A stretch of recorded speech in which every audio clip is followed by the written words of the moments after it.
నమస్తే, నేను మీ ఎస్ఎస్వి భాస్కర్ రావు. మీరు చూస్తున్నది ది ఫెడరల్ ఆంధ్రప్రదేశ్. రాయలసీమ రాజకీయం అంటేనే పౌరుషం, పట్టుదల. ఏపీ అధికార పీఠాన్ని తేల్చే ఈ సీమ గడ్డపై ఇప్పుడు పొలిటికల్ హీట్ పీక్స్కు చేరింది. 2024 ఎన్నికల్లో క్లీన్ స్వీప్ తరహా విజయాన్ని సాధించిన టీడీపీ కూటమికి ఇప్పుడు ఇక్కడే అసలైన సవాలు ఎదురవుతోంది.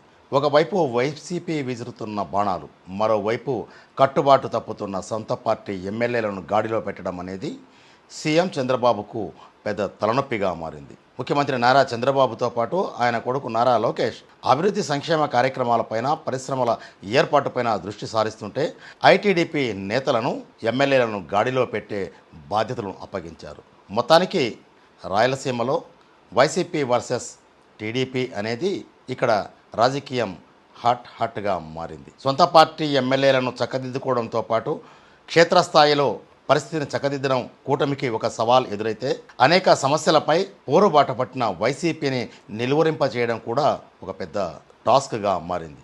ఈ పరిస్థితుల్లో ఎలాంటి రాజకీయ వాతావరణం ఉందో ఒకసారి పరిశీలిద్దాం. ముందుగా సీమ అసెంబ్లీ స్థానాలను లెక్కలు ఒకసారి పరిశీలిస్తే ఉమ్మడి రాయలసీమలో 52 శాసనసభ నియోజకవర్గాలు ఉన్నాయి. గత 3 ఎన్నికల ఫలితాలను చూస్తే సీమ ఓటరు తీర్పు ఎంత ఘాటుగా ఉందో అర్థమవుతుంది. 2014లో టీడీపీ 28 అసెంబ్లీ స్థానాలను గెలిస్తే వైసీపీ 24 సీట్లు సాధించి గట్టి పోటీ ఇచ్చింది. 2019లో టీడీపీ 3 స్థానాలకు పరిమితం కావడం అనేది ఇక్కడ వైసీపీకి 49 స్థానాలు దక్కి ఆ పార్టీకి అఖండ మెజారిటీని చేకూర్చారు. అంటే ఇక్కడ నవరత్న పథకాలతో పాటు వివిధ సంక్షేమ పథకాలు వైసీపీకి కీలకంగా మారాయి. 2024 ఎన్నికల నాటికి వైసీపీ కేవలం రాయలసీమలో అత్యంత గట్టి పట్టు ఉన్న వైఎస్ కుటుంబానికి, ప్రధానంగా వైఎస్ఆర్సీపీకి 7 సీట్లు మాత్రమే దక్కాయి. టీడీపీ కూటమి 45 సీట్లలో అఖండ విజయం సాధించి ప్రభుత్వ ఏర్పాటులో రాయలసీమ ప్రాంత నియోజకవర్గాలు కీలకంగా నిలిచాయి. అందులో నెల్లూరు, అనంతపురం జిల్లాలు పూర్తి స్థాయిలో 100% స్ట్రైక్ రేట్ సాధించడంలో టీడీపీ కూటమి సఫలమైంది.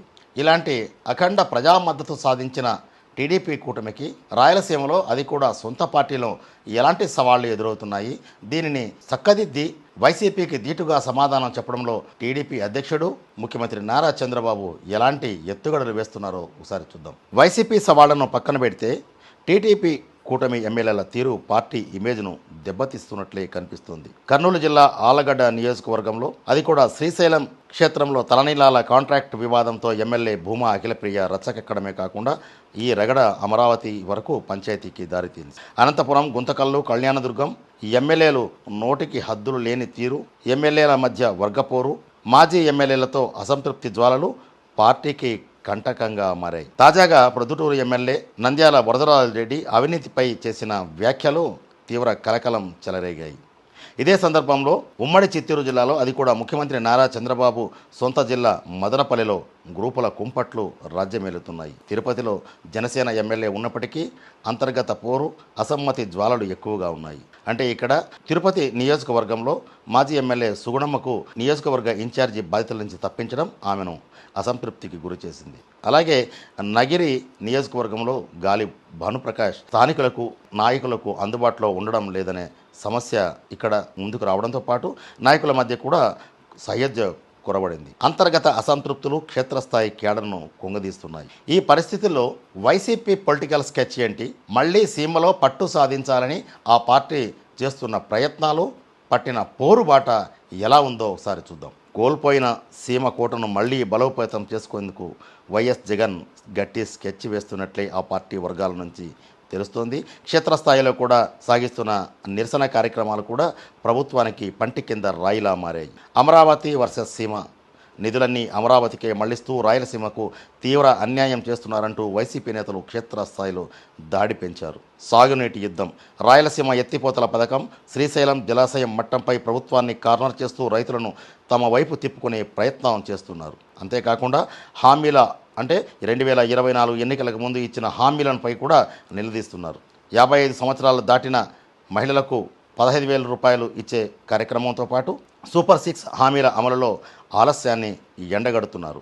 పాత సంక్షేమ పథకాలను పోల్చి చూపిస్తున్న వైసీపీ నేతలు టీడీపీపై విమర్శలు గుప్పిస్తున్నారు. ప్రధానంగా మెగా డిఎస్సిపై సిబిఐ విచారణకు వీధి పోరాటాలు సాగిస్తున్న వైసీపీ దశలవారీ ఆందోళన కార్యక్రమాలతో యువతను అలాగే వారి తల్లిదండ్రులను ఆకట్టుకునే ప్రయత్నాలు ముమ్మరం చేశారు.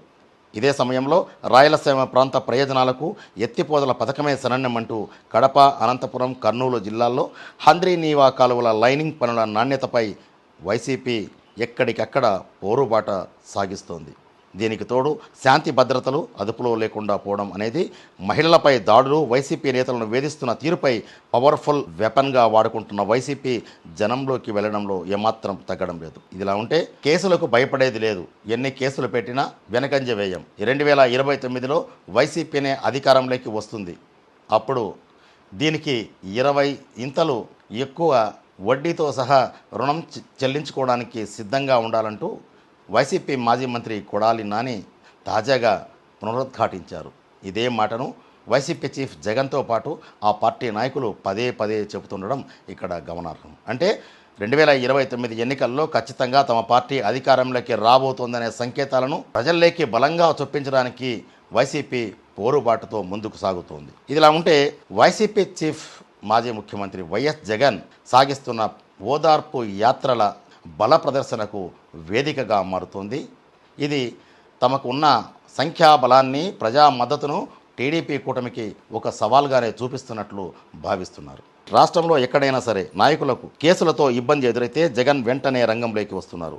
ఆ నేత పరామర్శ కోసం సాగించే యాత్ర బల ప్రదర్శనకు మరో రూపంగా మారుతుంది. అంటే అధికార పార్టీకి తన సత్తా చూపించేందుకు ఈ కార్యక్రమాలను చక్కగా వాడుకుంటున్నారు. కేసులు నమోదవుతున్నా ఆయన పార్టీ నేతలు ఖాతరు చేయకపోగా 2029లో అధికారంలోకి వచ్చేది మేమే, ఇంతకు 20% అదనంగా వడ్డీతో సహా ప్రతీకారం తీర్చుకుంటామని హెచ్చరిస్తున్నారు. అంటే ఎలాగైనా సరే అధికారంలోకి రావాలనే మొండి పట్టుదల రాజకీయాలను రోజు రోజుకు వేడెక్కిస్తున్నారు. చంద్రబాబు రివర్స్ కిచ్ ఎలా వేస్తున్నారు, ఇది వైసీపీని కట్టడి చేయడానికి ఎలాంటి ఎత్తులు వేస్తున్నారనేది, అభివృద్ధి కార్యక్రమాల ద్వారా, సంక్షేమ కార్యక్రమాలు అమలు చేయడం ద్వారా పారిశ్రామిక ప్రగతితో ఎలాంటి సమాధానం చెబుతున్నారో చూద్దాం. సీమ ప్రజలకు సీఎం చంద్రబాబు శాంతి మంత్రం వేస్తున్నారు. అందులో ప్రధానంగా టైం బౌండ్ ప్రాజెక్టులు హంద్రీ నీవా, గాలేరు నగిరి, వెలిగొండ, తెలుగంగ ప్రాజెక్టులను వేగవంతం చేసి సీమ చివరి ఆయకట్టు వరకు కృష్ణా నీళ్లను అందించడమే ఏకైక సమాధానమని బాబు రివ్యూలు పెడుతున్నారు. జాబ్స్ అండ్ ఇండస్ట్రీస్ సీమను ఆటోమొబైల్, ఎలక్ట్రానిక్, గ్రీన్ ఎనర్జీ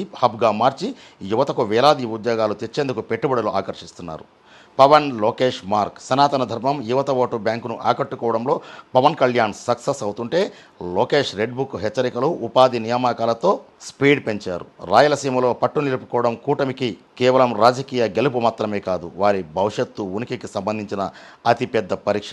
ఎమ్మెల్యేల అక్రమాలకు చెక్ పెడుతూ సాగునీరు, పరిశ్రమల హామీలను నెరవేర్చడం ద్వారా చంద్రబాబు ఈ పొలిటికల్ స్కెచ్ను ఎలా దాటగలనేది ఆసక్తికరంగా మారింది. మొత్తానికి రాయలసీమలో వైసీపీ కంటే టీడీపీకి అంతర్గత పోరు ఎక్కువైతే దానిని ఎక్కడికప్పుడు చక్కదిద్దడం ద్వారా పారిశ్రామిక ప్రగతి బాటలు వేస్తున్న ముఖ్యమంత్రి నారా చంద్రబాబు అవరోధాలను, ఇబ్బందులను, ఆటంకాలను వైసీపీకి చెక్ పట్టేందుకు ఖచ్చితంగా ముందుకు సాగుతామని హెచ్చరికలు జారీ చేయడమే కాదు, మాటలతో సమాధానం కూడా చెబుతున్నారు.